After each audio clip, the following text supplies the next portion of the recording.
पैदा हुई कि जब मैंने तैयारी स्टार्ट की। अब सबसे पहले तो जो चीज़ हम यहाँ पे डिस्कस करेंगे कि जो असल प्रॉब्लम आता कहाँ पे, जब हम मैट्रिक एफएससी करते हैं तो वहाँ पे हमें कोई ऐसा गाइड नहीं मिलता कि हमें क्या करना है। जितने भी लोग यहाँ पर हैं, चंद लोगों को छोड़ के जिनके कोई अपने फैमिली में डॉक्टर हैं या कोई इंजीनियर हैं, और वो भी वो लोग हैं जो उनका पेन लेते हैं। हमारी फैमिली में भी पढ़े लिखे लोग थे लेकिन उन्होंने हमारी पेन नहीं ली।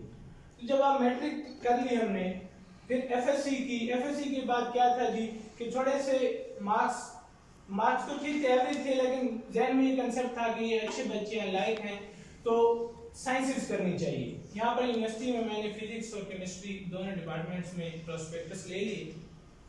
फिजिक्स में मेरा एडमिशन हो गया, खैर सिलसिला चलता रहा, जैसे तैसे करके 2.6 के साथ मैंने अपना बीएस कंप्लीट कर लिया। अब जब मैंने बीएस कंप्लीट कर लिया, डिग्री हो गई, इसके बाद क्या करना है। मैंने 2-4 मंथ एक प्राइवेट स्कूल को ज्वाइन किया, तो मुझे वहाँ पर कोई एज सच जो आपको मिलती है ना एक टीचर के तौर पर, मैं कभी भी एक टीचर नहीं था। मेरे माइंड में हमेशा से था कि कुछ ऐसा डिपार्टमेंट हो, ऐसी जगह पर मैं हूँ जहाँ पर मैं लोगों की मदद कर सकूँ, और मुझे टीचिंग में वो स्कोप नजर नहीं आया। तो मैंने 2-4 मंथ बाद छोड़ दिया। अब आगे क्या करना है, कौन कौन सी फील्ड हैं। सबसे पहले तो ये था कि पता ही नहीं था कि पुलिस, एयरफोर्स, आर्मी और टीचिंग, इसके अलावा कुछ शोबा भी है। खैर कुछ खैरखा दोस्त मिल गए। सबसे बड़ा क्रेडिट मैं उमैर को दूंगा, जो मेरे यहाँ पे कजन भी हैं और दोस्त भी हैं। तो इनके थ्रू कुछ ऐसे पढ़े लिखे लोगों से मुलाकात हुई कि मैंने सीएसएस का इरादा बना लिया। अब मियांवाली यूनिवर्सिटी से मैंने बीएस किया हुआ, और वो भी बड़े एवरेज मार्क्स में। स्टूडेंट भी मैं एवरेज ही था हमेशा से ही, कभी भी ब्रिलियंट स्टूडेंट नहीं रहा। तो मैंने सीएसएस का सफर शुरू कर दिया, और पूरे मियांवाली में एक भी बंदा ऐसा नहीं था जिसके पास में चला जाऊं और जिससे पूछूं कि सीएसएस क्या होता है। अभी तो सर ने आपको बड़ा अच्छा तरीके से यहाँ पर बता दिया कि इतने सब्जेक्ट्स हैं, इतने मार्क्स आपने लेने हैं, और फिर मार्क्स डिवीजन क्या है, पासिंग क्राइटेरिया क्या है। सब्जेक्ट सिलेक्शन पे भी जब मजीद कभी हम सेमिनार करेंगे तो सब्जेक्ट सिलेक्शन पे आपने कौन कौन से सब्जेक्ट सिलेक्ट करने हैं, कौन से नहीं करने, कौन से सोर्सेज हैं, ये चीजें मुझे नहीं पता थी। और मैंने 3 साल अपने जिंदगी के बीएस के बाद 2018 में मेरा बीएस कंप्लीट हुआ, और 3 साल मैंने लगाए कि दुनिया जहान की ना कोई मैंने गूगल छोड़ा, ना यूट्यूब। सीएसपी ने अपने यूट्यूब चैनल बनाए, वहां से कुछ चीजें लेके, और वो सफर जो मेरा 1 मंथ में 2 मंथ में प्रॉपर गाइडेंस के साथ हो सकता था। मतलब अगर पहले दिन ही कोई मुझे बता देता कि फलां यूट्यूब चैनल है, वहां से आप इंग्लिश वहां से कर सकते हैं, अगर आपने पॉलिटिकल साइंस करनी है तो फलां यूट्यूब चैनल है, फलां बड़ी अच्छी बुक है, वो रेफरेंस बुक आप इस्तेमाल करें, या फलां नोट्स हैं उनसे आप करें। तो शायद जो 3 साल मेरे लगे, और उसके बाद भी मैंने फेलियर देखा है, शायद वो मैं 1 साल में भी उसको क्लियर कर पाया।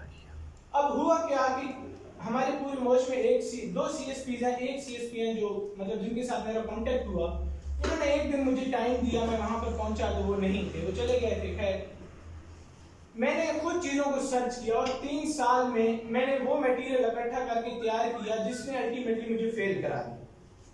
वजह क्या थी कि मैं YouTube से चीजें देख रहा था। अब YouTube जब आपने करनी है, जैसे मैं नेक्स्ट आपको बताऊंगा, तो फिर आपने देखना है कि YouTube पे तो बहुत ज्यादा मटेरियल है, हमने कौन सा अपने टेस्ट के रिलेवेंट लेना है। अब मुझे तो बता देता कि फलां YouTube चैनल है, उससे आप करें, तो मैं तो उसको सारी वीडियो ही देखने लग जाता था, क्योंकि मुझे नहीं था पता पिक एंड चूज का। कि ऐसा बंदा ही नहीं था जो बताता कि ये मटेरियल, ये वाला लेक्चर आपका रेलेवेंट है आपके पेपर के लिए, बाकी को आप छोड़ दें। तो वो जो 1 साल का सफर या 1.5 साल का सफर था, वो मेरा 3 साल पे गया, और 3 साल के बाद भी फिर अल्टीमेटली मेरा सीएसएस फेल हो गया, ऐसे फेल था मेरा। उसके बाद मैंने थोड़ी सी अपना प्लान को चेंज किया।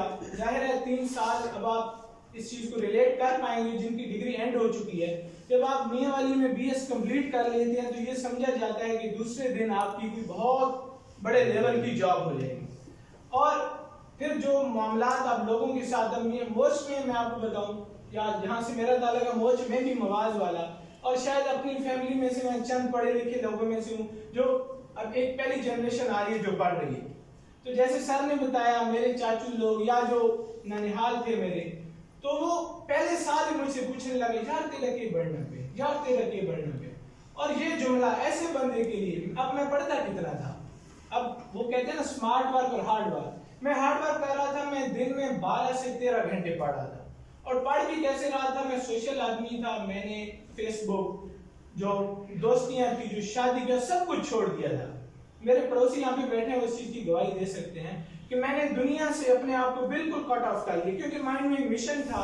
पेरेंट्स को चाहता था कि जो सारी जिंदगी उन्होंने थाने कचहरी में गुजारी है, एक सिपाही का उनका खून आ जाना, या एक सिपाही के सामने भी वो जब बोलते थे तो जाहिर है वो किसी जुर्म के सिलसिले में गए होते थे वहां पर, तो वो उस चीज को बड़े ही मतलब उनके सामने आजिज होके और सिफारिशें कराना, तो ये चीजें हमेशा से मेरे माइंड में थी। और मेरे जो अबू थे वो पूरी फैमिली से उनकी सोच डिफरेंट थी।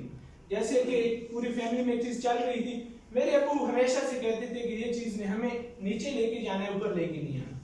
तो मैं ये चाहता था कि वो कभी भी मेरी वजह से किसी को फोन ना करें कि मेरे पुत्र को छोड़ दो, या किसी से सिफारिश ना करें, ना किसी नौकरी के लिए सिफारिश करें।